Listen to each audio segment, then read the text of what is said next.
Ayub, é isso? Isso mesmo. Isso. Deus abençoe. Grande nome de Deus. Apóstola Adriana, Deus abençoe o prazer, pastor.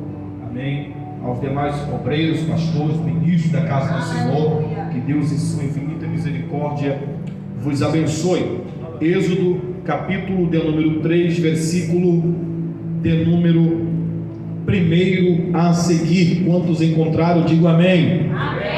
Diz assim a palavra do Senhor Jesus: e apacentava Moisés o rebanho de Jetro, seu sogro, sacerdote em Midian, e levou o rebanho atrás do deserto e veio ao monte de Deus. Repita comigo: e veio ao monte de Deus, a Horebe.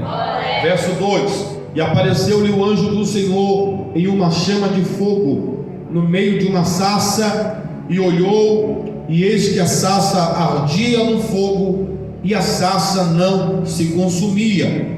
E Moisés disse: agora me virarei para lá e verei esta grande visão, porque a sarça não se queima. E vendo o Senhor que se virava para lá para ver, bradou Deus a ele do meio da sarça e disse: Moisés. E ele disse: eis-me aqui. E disse ele: não te chegues para cá, tira a sandália dos teus pés, porque o lugar em que tu estás é terra santa. Disse mais: eu sou Deus do teu pai, o Deus de Abraão, o Deus de Isaque, o Deus de Jacó. E Moisés encobriu o seu rosto, porque temeu olhar para Deus. E você diz amém? Amém. Podeis assentar em o nome do Senhor Jesus Cristo. Glórias a Deus. Eu louvo a Deus também pela vida da minha querida esposa, pastora Priscila, que me acompanha. Que Deus abençoe também os meus filhos que vieram me acompanhando esta noite. Queridos, dobre muito a sua atenção. Eu tenho uma palavra de Deus para o seu coração, a qual Jesus ministrou ao meu coração para deixar a amada igreja esta noite. Estamos em uma campanha, amém, sobre o tema do fogo, o legado. Louvado seja Deus. A chama do legado não se apagará. Eu queria que você segurasse a mão de alguém com toda delicadeza, com toda a sutileza, e dissesse para essa pessoa que está do seu lado: a chama do legado. Não, irmão, você pode me ajudar? Diga mais forte: a chama do legado não se apagará. Diga mais uma vez: a chama do legado não se apagará. Olha para mim, eu peço que você me ature. Eu sou pregador pentecostal, sou assembleano raiz, cheio do fogo até o tutano. Então, se no meio da palavra eu quiser que você levante a mão, pule, dê glória, fique à vontade para adorar da maneira que Deus lhe chamou para adorar. Desde os primórdios do início da história da fé, daqueles que caminharam com Deus mediante a promessa e a chamada que Deus havia lhes entregue, nós vamos ver Deus marcando o seu povo com um legado. Esse legado a qual Deus passa de geração a geração a todos aqueles que se tornaram descendentes de Abraão por intermédio da fé. Quando Deus chama Abraão no capítulo 12 do livro do Gênesis, que Deus diz a Abraão, ainda antes, quando se chamava Abraão, Deus fala assim: sai da tua terra, do meio da tua parentela, vai para uma terra que eu te mostrarei, e em ti serão benditas todas as nações da terra. Ali Abraão recebe uma promessa de Deus, e essa promessa que se manifestaria sobre toda a sua geração. Nós vemos o cerco do livro do Gênesis, que mostra o princípio da criação dos nossos pais da fé, os patriarcas que trilharam o caminho de fé, entrega, renúncia e santidade ao Senhor, e que alcançaram e viveram grandes promessas,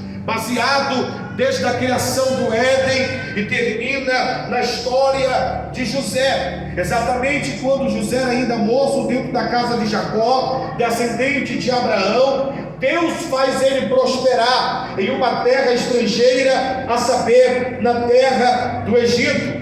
Nesta terra, José se torna próspero, frutífero, grande, governador da terra. Com isso, com tamanha honra que Deus manifesta sobre José, José traz a sua casa para o Egito. José traz a sua família para morar com ele e viver um tempo de honra. Durante muitos anos, José, ele prolonga sobre a sua família, sobre os seus irmãos, sobre a casa de Jacó, a bênção da promessa, da prosperidade do Egito, que era a capital da época. Com isso, José envelhece, o seu tempo passa e morre. E entra o livro do Êxodo, e o livro do Êxodo revela exatamente a saída, o tempo em que Deus olha para o seu povo, ouve o seu clamor e coloca um propósito de tirar o seu povo da escravidão. O capítulo 1 do livro do Êxodo nos conta a história de que esse povo no Egito tanto cresce, tanto multiplica, tanto prospera. Deus abençoa este povo no Egito ao tal ponto de começar a incomodar o faraó do Egito. O novo regimento que se levanta sobre a terra do Egito, ele vai perceber que há um povo de diferente língua, há um povo de diferente costume, há um povo que adora ao Deus Todo-Poderoso. E agora este povo vai começar a sofrer algumas perseguições.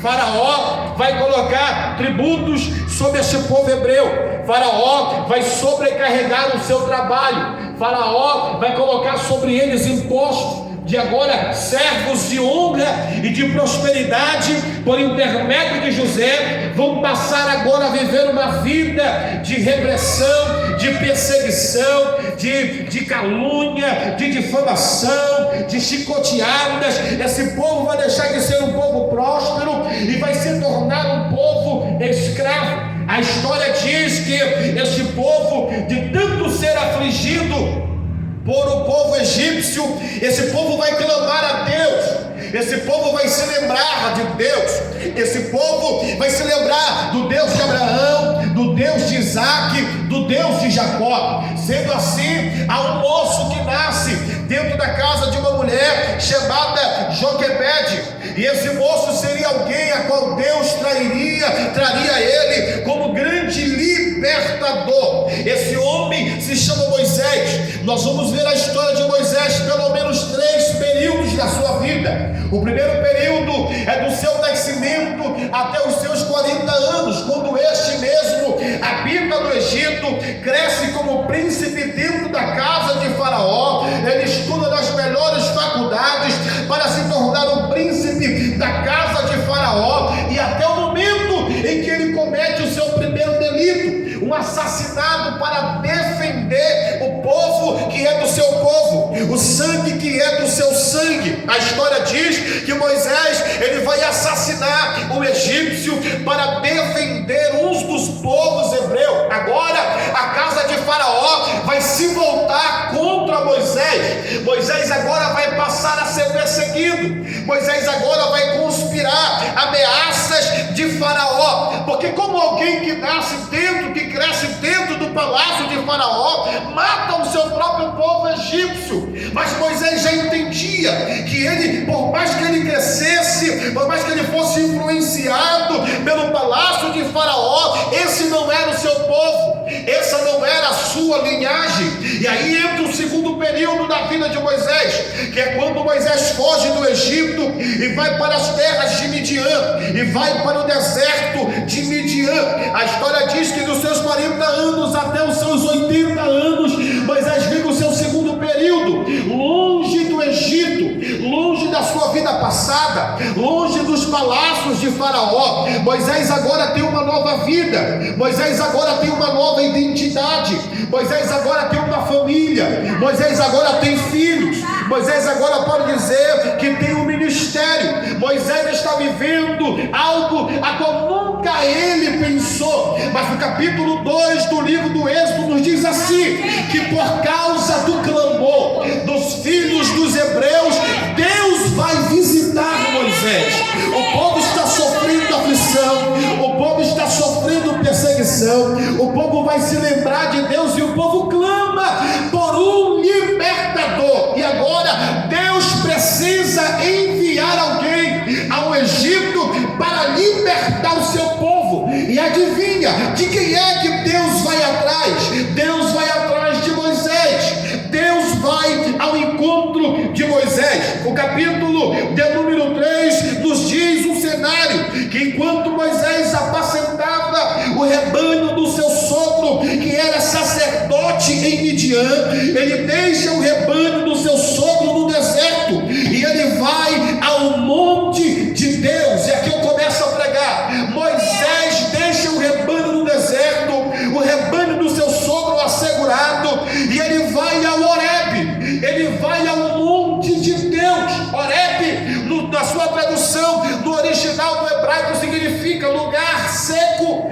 lugar vazio ou lugar desolado. Isso significa lugar não habitado, lugar aonde os homens não têm construção, não têm o hábito de passar por aquele lugar. Mas Moisés, neste dia, vai ter um encontro com Deus. É neste lugar que Deus vai se revelar primeira vez a Moisés. Até então, Moisés nunca tinha ouvido a voz de Deus, Moisés nunca tinha visto Deus, Moisés nunca tinha falado com Deus. Tudo que Moisés sabe sobre Deus é de ouvir falar. Tudo que Moisés sabe a respeito de Deus é a história do seu povo, é a história dos seus antepassados. Mas o texto diz que Moisés sobe ao monte de Deus. Moisés sobe ao Horebe. Por mais que ele não conheça o lugar, por mais que para ele aquele lugar seja um lugar não habitado, quando ele chega lá, ele descobre uma coisa. Que coisa? Que aquele monte tinha um dono, que aquele monte tinha um Deus, que aquele monte habitava um ser. Quem era? Era o Deus Todo-Poderoso. E eu quero partir de um pressuposto dizendo que Horebe é o ponto de encontro de Deus com Moisés. Horebe é o ponto de encontro de Moisés para com Deus. E veio Moisés ao Horebe, e veio Moisés ao Horebe. Muito me fatiga quando eu paro para prestar atenção sobre o que leva Moisés a subir este monte. Até então, este monte Horebe não é citado na Bíblia até o exato momento. No livro dos Gênesis, nós não vemos Deus sendo citado neste monte, mas aqui no capítulo 3, nós vemos a primeira menção do monte de Deus. E é nesse monte que Moisés chega, é nesse lugar que Moisés se apresenta. E eu digo, se Horebe é o ponto de encontro com Deus, Deus vai se revelar a Moisés. E deixa eu aplicar esta palavra. Pastor, o que é o Horebe? O Horebe é onde eu venho a Deus e Deus vem a mim. Pastor, o que era o Horebe? O Horebe é onde eu encontro com Deus e Deus me encontra. Pastor, eu não entendi. O Horebe é esta igreja. O Horebe é o teu quarto fechado. O Horebe é o teu lugar de intimidade. O Horebe é o lugar em que você busca Deus e Deus se revela. E eu prego a primeira lição desta mensagem esta noite.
manifestando aí. Aí o Deus orando, dizendo: eu te escolhi. Eu te escolhi no meio da multidão.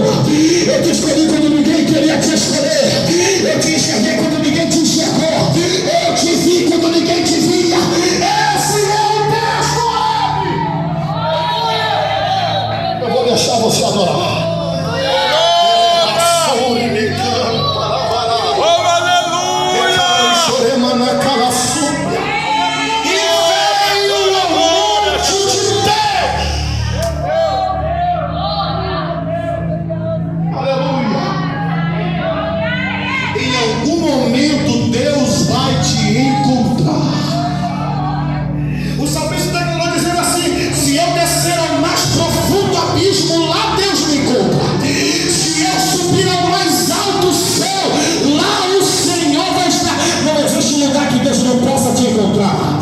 Não existe lugar onde Deus não consegue te achar. Não existe lugar onde Deus não consegue te visualizar. Deus se apresenta no Horebe. Já que Moisés veio ao meu monte, eu vou me revelar a ele. Eu vou me mostrar a ele. Eu vou abrir a visão.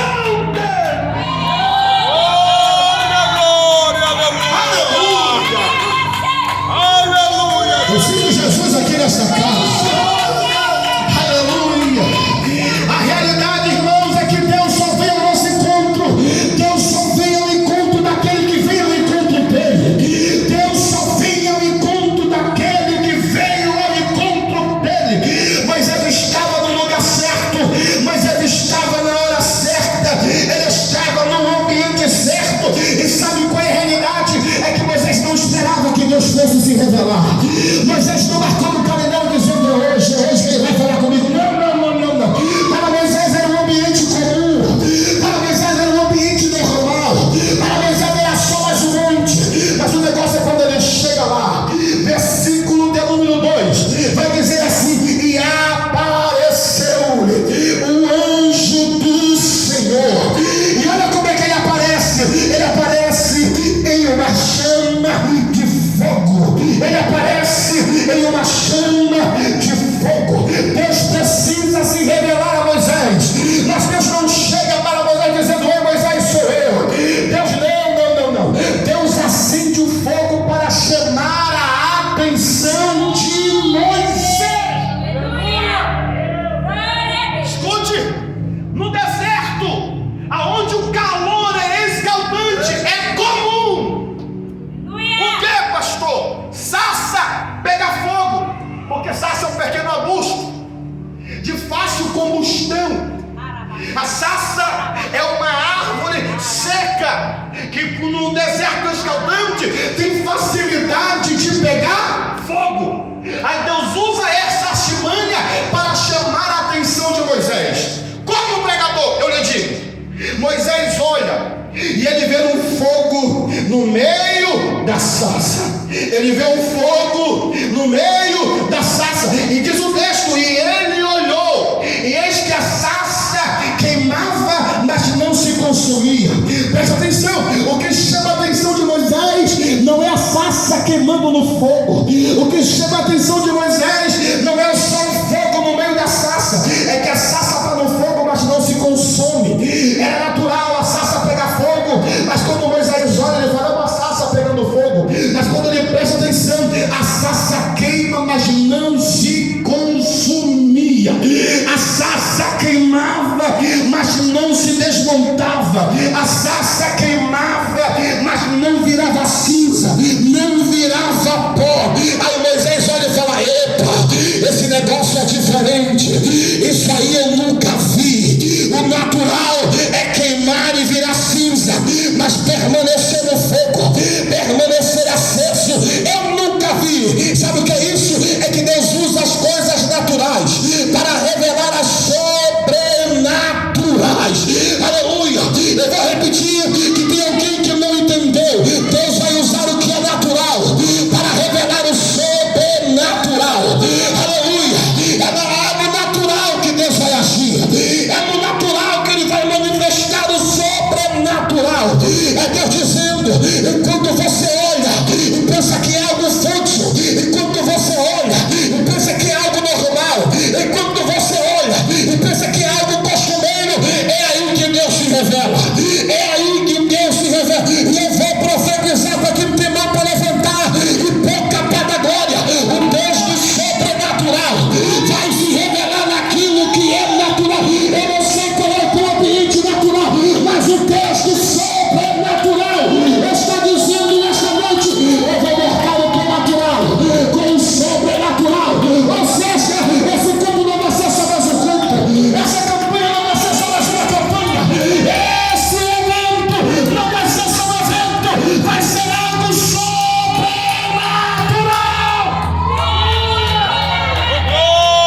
O Deus do sobrenatural está pairando sobre esta igreja. O Deus do sobrenatural. Para alguém que chegou aqui pensando que seria só apenas mais um culto, você está enganado. Vai acontecer o sobrenatural aqui. Vai acontecer tudo aqui. Vai acontecer milagre aqui. Eu não sei o que você vai receber de Deus, mas assim diz o Senhor: o sobrenatural vai te alcançar. Quem crê? Quem crê? Quem crê? Quem crê? Quem crê? Levante as mãos, levante as tuas. Ele me calavará. O sobrenatural te alcança. O sobrenatural te alcança. É milagre, minha filha, então recebe o milagre agora. É cura, meu filho, então seja curado agora. É presença, então receba essa glória. Receba esse poder. Receba essa virtude. Receba esse renovo agora. O legado é que o fogo está aceso, nunca se apagou. O que se apaga é fogo estranho, mas fogo do Espírito Santo, frieza não apaga, macumba não apaga, fofoca não apaga, mentira não apaga, perseguição não apaga. O fogo está aceso na Assembleia de Deus, o fogo para as nações.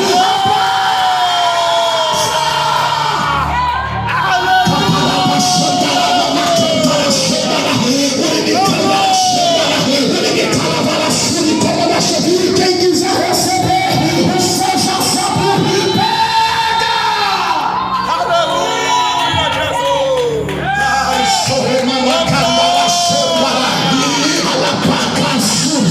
Não adianta ficar perdido no culto. Eu não sei o que eu vim fazer aqui. Eu só vim ver pregador. Eu só vim ver como vai ser o culto, não, meu filho. Se conecta no mundo sobrenatural e aproveita e recebe de Deus.